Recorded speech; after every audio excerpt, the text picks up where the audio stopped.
What's up, gang? Attendance was 20,200. The gate was 16.7 million, second highest grossing event ever. Number 4 highest, what does this say? Number 4 highest, I don't know what it is. We did something good at number 4. So we hold number 1, 2, 3, 4, 6, 8, and 9 all time here. Oliveira and Chandler, John Jones, Brahemus and Elliott.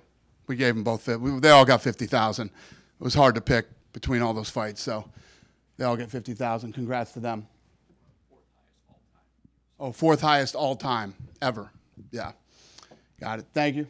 Well, Dana, front row here. Yeah. We have star of the main event, John Jones. Obviously, you've been singing his praises forever. This is the greatest fighter ever. But to do that to Stipe and just turn him off with a spinning back kick of everything, just what was your reaction to what we saw? And the kicks that started right from the jump, hurt him with the first kick.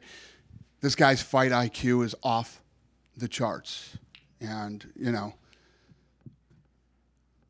everybody going to admit now that he's the pound-for-pound best fighter in the world. And let me tell you what, this thing had upset written all over it, too. I mean, Stipe, all the talk about John Jones, Stipe seemed pissed, focused, and, you know, he came here to win. He looked good. He was physically in great shape. The list goes on, and John literally picked him apart. The jab was unbelievable tonight. How he was kicking the legs and the body. Every time he kicked the body, I thought it was over. And then he would go for the head kick and slipping punches. I mean, he's going to be 38 years old this summer. He looked incredible. I just don't know how any of you don't see that this guy's the fucking greatest fighter in the history of fucking people fighting. He's 37 going on 38. And again, tonight, he went in and did what he did. He's fucking unbelievable. And as long as he's active, he's the pound-for-pound best fighter in the world. So moving forward, what do you do? Like, as obviously you said, you want him to fight Tom next, and you said that could just be the biggest heavyweight fight of all time. It will be. Yeah. And John was on the post-fight thing. He said he wants to be well compensated because he saw what Jake and Mike. He will be. So when do you actually meet with him? Is that a Tuesday conversation, or is it get I back? got Tom waiting outside for me right now, and John, you let John do John. John's going to disappear.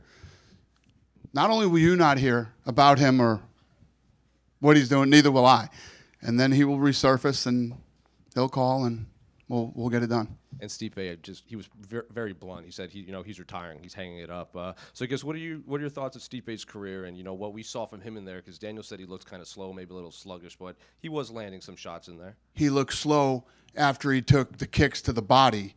He looked slow. Listen, don't say Stipe. Stipe was in fucking great shape. He came in and he was here to win, and John Jones systematically fucking picked him apart. His fight IQ is off the charts. It is hard talking to people who 99.9% of the media don't know what the fuck they're talking about when it comes to fighting. Amen. Thank you, sir. And what did you make of Stipe's career now that he's officially hung it up? He's had an incredible career, and it doesn't diminish who he was at heavyweight and what he's accomplished here. When you think about Stipe, he's made a lot of money. He's been a firefighter. He'll retire with his pension and all the things. Stipe is going to have a great life. The co-main event, obviously, another fight of the night for Michael Chandler. He was pretty adamant, like beat Charles, go on to fight for the title and everything. Real weird 5th round of a lot of blows to the back of the head. A lot of your fighters online seemed very confused why the referee wasn't saying anything about that. Just what did you make of just all the weirdness we saw in that? Yeah, the reffing lately has been weird. The judging has been weird lately, and I don't disagree with you. I saw a fight tonight that should have been stopped earlier, and it's. What do you do with Charles? He's pretty adamant that he wants to be cage side for that Islam and Arman fight whenever that happens. Then we fly him in from Brazil and sit him cage side for that fight. Sure. And just a couple other unrelated to the top 2 fights. The gloves that went back to the old. That's a permanent move? You're just going to shelve the newer one? Yeah, it's a permanent move, but the problem is we don't have enough of the old gloves, so until we can get them all done, yeah, that's it. Are you going to go back to the gold gloves for the championship fight, just black permanently? You know what? There were good intentions with the new gloves. We spent a lot of time, energy, and money on them. There were good intentions. Didn't work out, and it is what it is. Another big win for Jim Miller. He said that he wants to get to 50 total UFC fights and then hard stop on his career, and you can hold him to that, he says. Deal. And just one final one I do have to ask you about. Your friend Mike Tyson tweeted that he almost died over the summer. He said, he had a bunch of blood transfusions, just had to fight to get healthy, and then his performance yesterday against Jake Paul. Just your thoughts on what we saw. Mike Tyson was right, and I was wrong. When you guys know the whole story about Shark Week, and if you don't, I begged him not to do the Roy Jones fight. You're too old. I love you. I don't want to see you take any more punishment. So I set him up on Shark Week. He got paid good money. And he's like, you fucking... So he almost flipped out the last day and was ready to kill everybody on the boat because he had to jump in with all these sharks again in the middle of Florida. And he's like, this fucking asshole says that, he cares about me and everything else. I've been fighting since I was 12. And he throws me in the fucking ocean with a bunch of sharks. He was right about that, too. But he basically said, I told him, Mike, you're basically 60 years old. And he's like, you honestly think this fucking kid's going to do anything to me? He's not good. He's not going to fucking knock me out. He's not going to do this. And you saw him. He tripped when he was walking down the thing. He had a hard time walking up the stairs. He had a knee brace on. And Jake Paul couldn't do anything to him. He made a ton of money. And I know people are mad. You stayed home on a Saturday night, but you didn't pay for it. You know what I mean? And, Mike, this is what Mike Tyson, when Mike Tyson shows up, everybody makes money. Jake Paul is fucking, I don't have to tell you guys. You guys know. Mike Tyson is the A+++ side of that thing, and he was right. Jake Paul couldn't do shit to him. So he was right, and I was wrong. When you say the Tom John fight would be the biggest of all time, you're talking even bigger than the Brock Lesnar days at heavyweight as well. Be the biggest heavyweight fight in UFC history by a long shot. When you look at that fight stylistically, right, as you said, John, still amazing, still incredibly varied attacks, great IQ, but it would seem that Tom's advantage would be in the speed. When you look at that fight, how do you break it down and how do you think that could play out? I have no idea. I mean, I don't know what John's going to do. John's one of those guys that I was saying earlier has the highest fight IQ. He's like fucking Elon Musk in the octagon, okay? This guy is brilliant in there, and the things that he pulls off, like you didn't see any of the spinning elbows tonight that he does normally. He did all different shit tonight. I'm sure he sat down and watched Stipe's tapes, and I don't know what he'll do with Aspinall. Michael Chandler Charles getting his back and him doing the slams into it, obviously not advisable, but did you enjoy that as a spectator?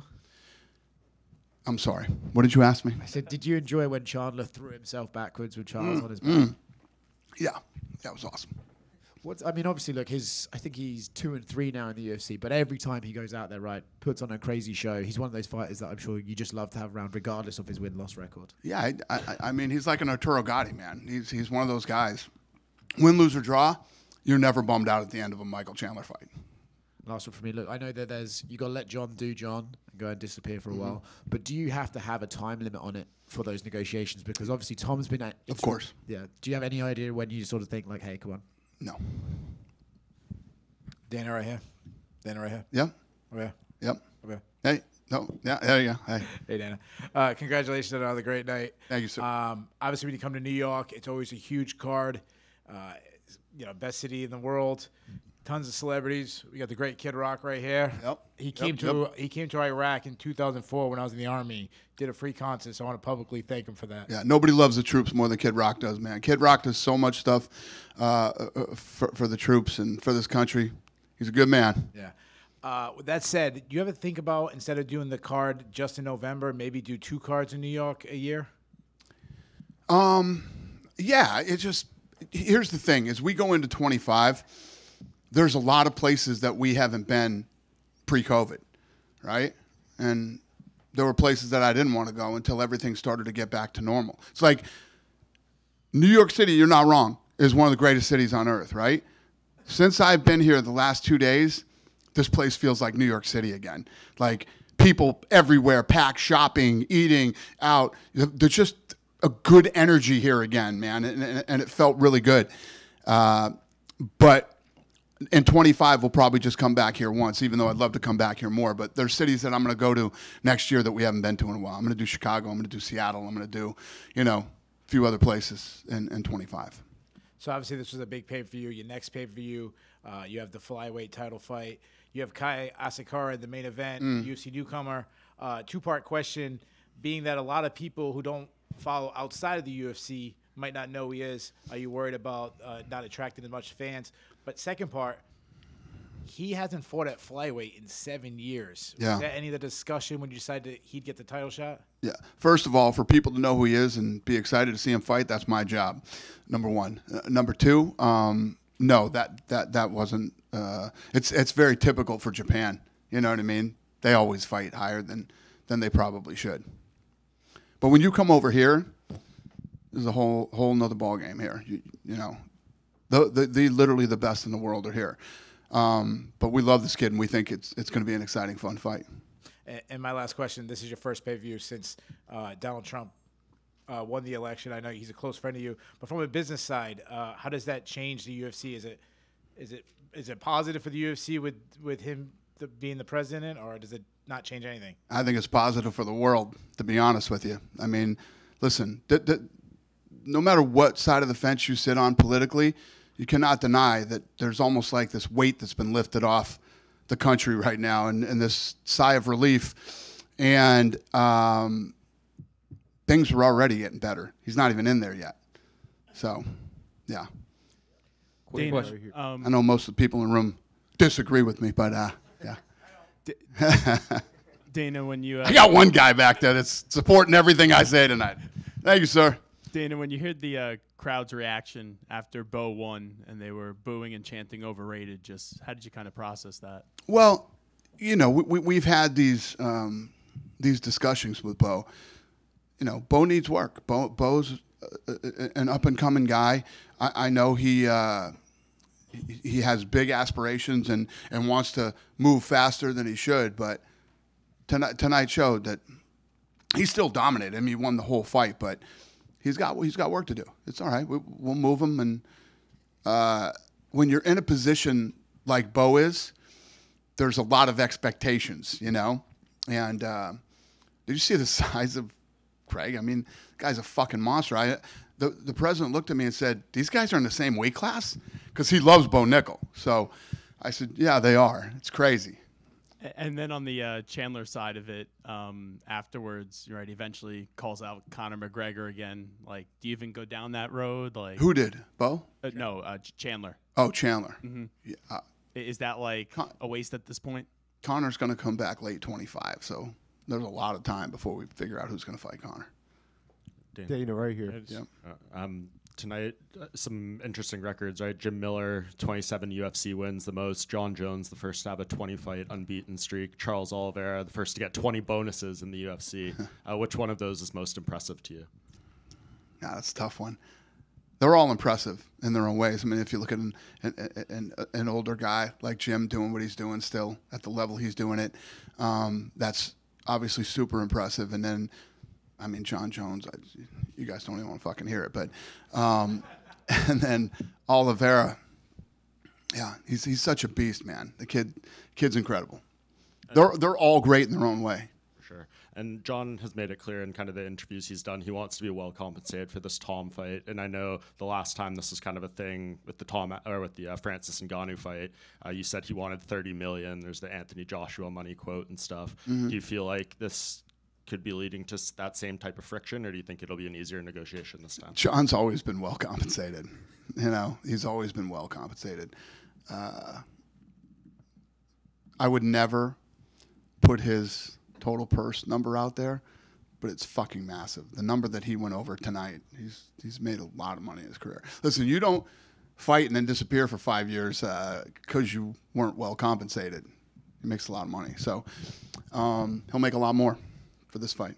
On a slightly happier note for boxing, then I know you're disappointed about Tyson and all that, but did you get to see the Serrano-Taylor fight? Yes, it was awesome. Do you think Serrano, I'm over here in the middle, Dana. Okay. Do you think Serrano won, as she's saying on socials, or? I don't know. I mean, I was watching it, but I wasn't scoring it. But it was a great fight. You know, those girls were banging, throwing tons of combos, and that's the other thing. I mean, all the people that are, you know, there's a lot of in Portnoy went out and said that it was the greatest con job of all time, and I mean, if you didn't think that that's the way the fight, I don't know what people expected. You know, Mike's almost 60 years old. He's Mike Tyson, but he's 60 years old. And he knew that Jake Paul couldn't do anything to him. So you knew what you were going to get when you saw that fight. But you can't be mad. It was fucking free. We all got Netflix anyway, right? And you got to watch the girls fight. And the girls fight was good. You know, I know a lot of people were pissed, and it was a bit of a shit show. But, you know, what did you expect? Seriously, when you stayed home and you turned on Netflix that night, we were like, holy fuck, I'm about to see the greatest live sporting event of all time. No, you fucking did not. You got exactly what you thought you were going to get. I was there for the Serrano Taylor, but, you know, it was yeah. Oh, you were there and you flew back here? Oh. No, to watch. Yeah, I was yeah. watching. Yeah, you're right. And that's the – listen, if you're a fight fan, you're right. You're right. Dana. Going off that, sorry, because you just cut me off before. You were obviously watching the event. What did you think of like the production and stuff for Netflix? Because I imagine as you guys go into this negotiation for the next television rights. Well, nobody does my production. I do. That's been my deal. But that's not the deal with almost every sport, maybe every sport as far as I know. But not me. Nobody's going to control my product. I do. And for Netflix, this thing was brilliant because you knew it was going to pull a massive number because of Mike Tyson, right? And to be fair to Jake, you're going to tune in to watch him get knocked out, hopefully, right? That's what everybody wants to see. And but they needed to do this test. They got the NFL coming at Christmas. They're just getting into live sports. They needed to do this to test it, to test something that they knew they would pull a big number on, and Mike Tyson pulls big numbers. And you booked this Ian Gary versus Shavkat fight for the next pay-per-view. No interim title, just a co-main event, 5 rounds. Was that discussed at all? And why, with Bilal out in this situation, was an interim title not the right decision? Yeah, because we know when Bilal's coming back. You know, he's not going to be out that long. So it's a number 1 contender fight. You do 5 rounds, which is great for both of those guys to get 5 rounds under the belt before they fight Bilal. And when do you ever have a fight, especially in MMA, we have 2 undefeated guys. You got an 18-0 with a 100% finish rate and a 15-0. You know, 2 of the best young up-and-coming prospects in the division to face off to see who's the number 1 contender. Shavkat tweeted out that he was really disappointed in the division. He said basically everyone ranked above Ian turned the fight down. Was it difficult to get the fight made? No, not at all. Listen, all these guys get disappointed about. I mean, you want to talk about disappointment? Chris Weidman's probably the most disappointed dude on the planet right now. That's the sport, and it happens. Yeah, and you announced the Q1 schedule tonight. That came out, and you're going to the Intuit Dome in LA in January. Why go there instead of Staples Center? What's appealing about that? It's new. I like new arenas, new technology, and yeah, this place is supposed to be badass, so I'm looking forward to checking it out. Dana, I can't wait. Congrats on tonight. Thank you, sir. You've turned the UFC into this global entity, powerful. You mentioned that, I think for boxing fans, it was frustrating last night. So often in our lives when boxing's had big moments, they've stumbled. That's kind of where the UFC flourishes. Is that still an option for you to revamp the boxing world, or is that just too complicated a task? It's the question. It's the question to ask. We're going to find out. I'm interested, and we're trying to hammer something out right now. If it gets done, it'll probably be done around February, and then we'll find out. It needs to be ripped right down to the ground and rebuilt. When we started this company, we had like 13 contracts. Nobody knew anybody. We weren't on television. We had a DirecTV deal where we did like fucking 2,500 buys every time we did a show. And we literally built it from the ground up. That's how you do it. I don't know if there's ever been a sporting, a business, or anything in the history of the world that has brought in trillions of dollars, trillions in revenue. And at the end of the day, there's nothing left. There's nothing there. It's, you know. So that's the plan. Yeah, just two more in the front right here. The odds for Tom and John were the early odds are just released. Tom is a minus 135 to John being a plus 115. I'm curious what you make of those odds. It's awesome. I love it. I love it. Just one other last one that I remembered. It was announced Nick Diaz is probably out of his fight against Vicente Luque. Does that have anything to do with that video of Nick that came out? That Nick's out of the fight? Yeah, that's been reported. Shit, I didn't even know that. Nick out of the fight? Okay. Well, have you been made aware of that video of Nick going around social media? I've seen a lot of videos of Nick. Okay. And Nate.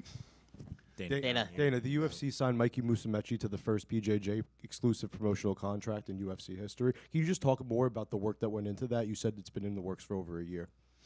Yeah, I mean, we're getting into grappling now, so he's one of many. We'll go after all the greatest guys in the world. Hey, Dana. Yeah. Over here. Yep. Yeah. Congrats on the night, on a phenomenal night. Thank you, sir. Wanted to ask you, were there any upcoming fighters or, a couple guys on the undercard you're actually excited about potential matchups happening later? And also, just to emphasize the impact of tonight, with the past presidential election and everything going on the grandest stage possibly in the country, just the overall energy and everything tonight. Yeah, I mean, we always, all the guys that are on the undercards are usually guys that we, have high hopes for and that, we're looking to build. I don't really understand your question about the election, but yeah, like I said earlier, I mean, I can feel the difference. When I go into places like New York that's normally crazy blue and people are running up to me and thanking me and saying, and New York has a completely different vibe this time than the last, several times that I've been here. It feels like New York again. It does. One down, one to go. L.A. Let's get L.A. back. Dana, just in general, why do you think your fighters kind of relate well to Trump? Because, back to back, it was Bo, then Chandler, then John. Why do you think they relate so well to the president? Well, if you saw the election, the entire country relates with Trump right now. Won all the swing states. The only states she won were the ones that you didn't need ID to vote in. It would have been interesting if you needed ID, how that would have played out too. I think that the whole country, it feels like somebody hit the reset button. Everything feels, and however this election went, everybody was hoping it was a blowout. Either way, so there would be no more bullshit. And what I think is, everybody's tired of the bullshit, man. We're all tired. We all just want to live our lives and run our businesses and raise our families and do all that shit. And hopefully this stuff will all simmer down in the next 4 years. I was asking that because, when you had the speech when he got elected, you think, Bust with the Boys, all the podcasters. So it seems like a lot of young men, relate well to Trump. So it's just how the fighters kind of relate to him tonight.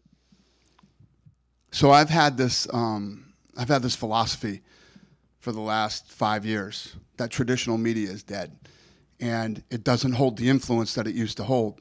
The two most hated people in this world right now are the media and the politicians. Nobody trusts them, and nobody believes them. And the true influence right now is with these kids that are on the internet, and they're called influencers. So I've been creating relationships with these people over the last, like I said, 4 or 5 years. And this election was won on the internet. Dana. The way Power Slap was built is the way this election was won. And the Hispanic vote was incredibly powerful. The male black vote and the youth all came out. So, Dana, yeah. You've worked with John Jones for 16 years. You've seen him go through ups and downs, in and outside of the cage. Outside of his fighting career, what do you think is your most impactful moment you've had with John? Outside of what? His fighting career? Yep, outside of the cage. As friends. Me and John Jones never got along outside of the cage. We've had a horrendous relationship for 16 years. Not 16, call it 10, 12. Well, I'm sure he's happy that you're claiming him as a pound-for-pound number one. Because it's a fact. We don't have to like each other. We don't have to whatever. I'm not saying we don't have that kind of relationship anymore, but I don't have to like him to realize who he is and what he's capable of and see the brilliance. He is the best to ever fight in a fucking fight, period. Ever. I agree. Unless maybe in the Roman days. I don't know fucking anybody that fought back then, but since people have been fucking documenting fighting, he's the best ever. And one last question from me. Venom has come out with a lot of custom shorts this year. 4 fighters on today's card had them. Which ones are your favorite of this year? I don't even know anything about any of them. All good. That is way out of my fucking wheelhouse. Right back here. Yeah. You've hit 100 shows in the Apex. This year, 17 out of 28 UFC fight nights will have taken place inside the Apex. With every other sport back to pre-pandemic operations, do you plan on getting on the road more than 50% of the shows this year? Yeah. I'm the one that got all the sports back on the road. That you did. Yeah. And Yeah. I've wondered why we're still at the Apex. Because you know what? I had a problem going to a lot of places at one point. I said, you know where I'm going to go? I'm going to go to places where it's easy to run my business and we're not going to have to deal with any bullshit. So, you know, we you know where we've been, the usual suspects. Celebrated, not tolerated. So we're going to start hitting a lot of those places this year, and yes, sir, we will travel fight nights more too. Sounds good. Thank you. Dana, over here. Yeah. Dana. Yeah. Here. Over Dana. here. Yeah. Here. Okay. Yeah. Yeah. Coming to this room, a guy told me he have a cancer and 1 month to live, but that he was happy to have seen a UFC event. How do you feel providing this kind of emotion for people? Help me. He said there was some. I believe he said there was someone he met that was dying from cancer, but What was it? he said, I believe. Correct me if I'm wrong. He met a fan that was dying from cancer, and he was happy that he was able to see. That's it. Event. Yeah. Do we have a translator here? Oh, John Jones kid. The guy with John Jones? No. Just a guy in this Madison Square Garden have a cancer and told me. And Yeah, he no, listen, was happy to see. So we've had so much of that. So behind the scenes, like people will reach out all the time that are dying of cancer and all these different things, and we always bring people in to experience it. And how does it make me feel? Incredible that people who are dying want to come here and see an event. You know what I mean? He was very happy in here. Makes me happy. Yes, sir. Dana. Yeah. You say that John and Tom has the potential to be the biggest heavyweight fight of all time. Is that a fight that you think you could go against your normal rules and go for a stadium? It doesn't have the potential to. It's going to be. It's going to be the biggest heavyweight fight ever. It'll probably be the biggest fight we've ever done. And I hate stadiums, man. I hate them. I like arenas. It's just such a better vibe. People can see better. You know, probably not. And that fight will obviously take place in the USA. We don't know. We're talking about. We were literally talking about a lot of different options tonight before we came in here. So England's a potential. Could be anywhere. Could literally be anywhere. Thank you. Yep. And over here, just quickly, you know, obviously you don't make the fights on the night, but I'd imagine if Chandler had beaten Oliveira, it would have been. Well, Oliveira's obviously going to move on and be fighting up the division. Does the result almost kind of help him in getting that McGregor fight back on track a little bit, the fact that it didn't go his way tonight? I don't know. I mean, anything's possible. Listen, like I said, he's like Arturo Gatti. You know what I mean? People want to see him fight, win, lose, or draw. He's always exciting. He's always fun. I mean, the last round of that fight, he kept getting taken down, get on his back. So when he got on his back at the end, he just stood up and started slamming him. The kid always tries to win. He always comes to fight. And Michael Chandler's always going to have a home here. I mean, until he decides to retire, Michael Chandler isn't going anywhere. Will he fight Conor? I don't know. With regards, Conor, you mentioned on the Jim Rome show and again today that it's going to be the end of next year, which will bring him over 4 years out of the octagon. But I spoke to him a couple of weeks ago, and he seemed more like he was maybe going to fight on February 1st. Where's the disconnect there? Who felt like that? Conor. Conor? And disconnect? And me? And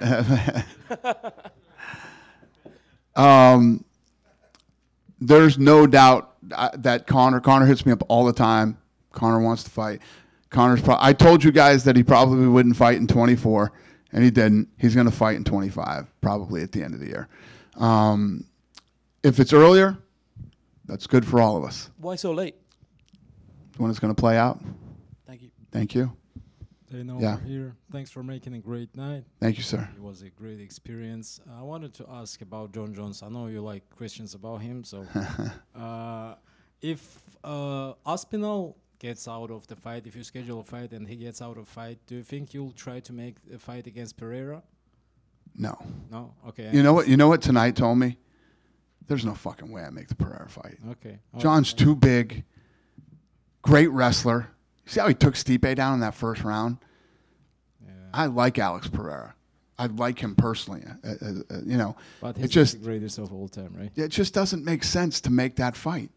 If they both want it bad enough and they're both fucking hounding me or something, maybe I would do it. It's just Alex Pereira is killing it. Look at his age and what he's doing right now. What's the reason to go up and fight a guy that's so much bigger than you and such a good wrestler? What is it? Money. Money? Yeah, no. No, you're right. That's definitely a reason. The only reason. But just so we're clear, I don't want to make any of that kind of money. I want Pereira to stay where he is and do what he does and, you know, run the street. But again, if they go crazy on me and they want to do it, then what am I going to do? They're grown-ass men, and I'm sure the fans want to see it. I'm sure you want to see it. I guess we'll talk about it. And the second question, off topic a little bit. Before the fight, you said you're gonna announce the Makhachev Sarukan soon. Is it still like actual or? I said I was going to announce what? The Sarukan and Makhachev fight. Oh, Sarukian and yeah. And Makhachev, yeah, in Los Angeles. Okay. Is it like already like done or you're still working on it? Because did I announce it? No, I didn't. But you said you're gonna announce it. I said I was going to announce it after this fight at the press conference. No. Before the fight. You're good, sir. Okay. Sorry. 2 quick questions. Some fighters have said that they like the new gloves. Is there any thought about just one guy? All right. 2. They're back. No, I'm just saying let the fighters choose. Is that a? I know you said you're waiting to get more gloves in, but if any fighters still want to use the new gloves, 2 guys said that their hands felt really good after the fight. It gave better protection. Any thought on that? You know how fucking good that is to hear, sir? You know how much money I spent on this? Money, time, energy. I'm very happy that 2 guys love the gloves. I'm really happy. There might be more than 2, but there might be. Speak up now or forever hold your peace. Yeah, I'm glad to hear it.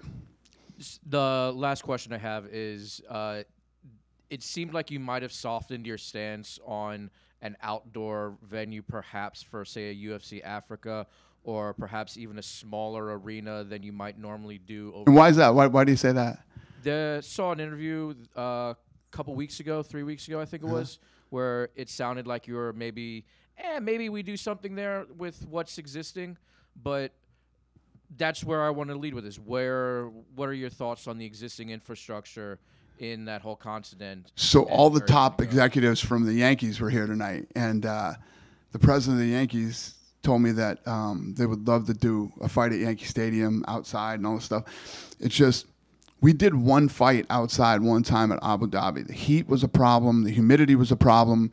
The bugs were a problem. I mean, just I don't like doing things in places or environments that affect the fight, you know, and all of those things affect a fight, the outcome of a fight. And again, I don't like the viewing experience for the fans either. So would that some of these smaller stadiums, since there aren't any large arenas currently available in there, is that going to be large enough to entice the UFC to go, or still waiting for hopefully some place to come up with something larger? I don't know. I know everybody thinks we do everything for money, but everything isn't about money for me. It's more about an experience. I never, ever want people to turn off the television and feel the way they felt last night after they watch a fight. I want the exact opposite. I want people to be like, glad I stayed home, glad I watched it, not pissed I paid for it, you know, and I, especially people who travel. So there will be people that will fly, buy tickets, plane tickets, hotel rooms, dinners, shopping, tickets to the fight, and then go there and have a bad experience, whether it's any of those things, the weather, the wind, the heat, the humidity, the bugs, I mean, any of that stuff. I like to be able to control everything a little bit more. I can control everything that happens inside this arena. There can be some weird shit the night the fucking gate broke and everybody fell on the ground. You know, that kind of shit will happen here and there. But in all the years we've been doing it, it's happened one time, right? I can't control what happens when that cage door shuts. And if we're outside, I can't control anything. Nothing. Anything can happen. And I hate that. I don't like that feeling. Sure. Some would argue that there's plenty of other sports that live through it just fine. But people don't get combat sports. Exactly. Big difference if you're kicking a soccer ball or, you know, fucking hitting home runs, whatever. Totally different. I mean, they even stop and rain in baseball, right? I mean, yeah. You can't stop. We can't have a rain delay. Why not?